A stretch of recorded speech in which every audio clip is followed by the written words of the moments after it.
આજકાલ આપણા દેશમાં લાઇક્સ માટે બહુ જ બધા ચોંચલા વધી ગયા છે. એમાંથી એક છે મધર્સ ડેનું સેલિબ્રેશન.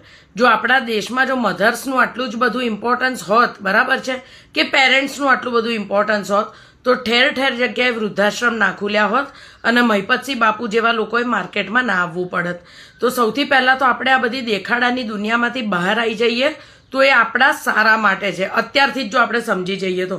બીજું કે આજે આપણે, આ મારું અંગત આવું મંતવ્ય છે, બરાબર છે, જે માં પોતાના બાળકોના અંધ પ્રેમમાં પોતાનું અંગત જીવન બગાડે ને એના છોકરા ક્યારેય એની માના થાય નહીં.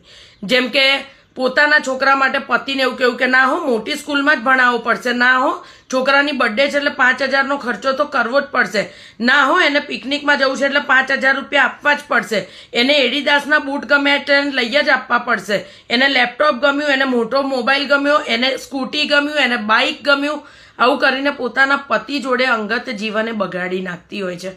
બીજું કે જ્યારે છોકરાઓને કહેવાનું આવે તો કે ના હો, એને તો કશું જ ના કહેવાય, અત્યારના છોકરાઓ તો કંઈ બી કરી નાખે. તો તમારો પ્રેમ શું કામનો છે?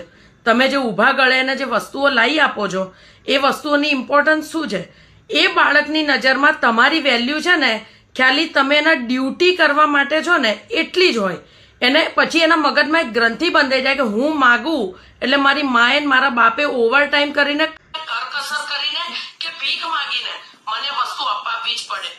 આ મેન્ટાલિટી તમે એનામાં ડેવલપ કરો છો.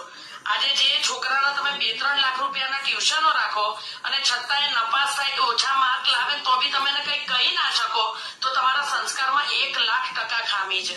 આ મારું અંગત મંતવ્ય છે, હજુ પણ કહું છું, બરાબર.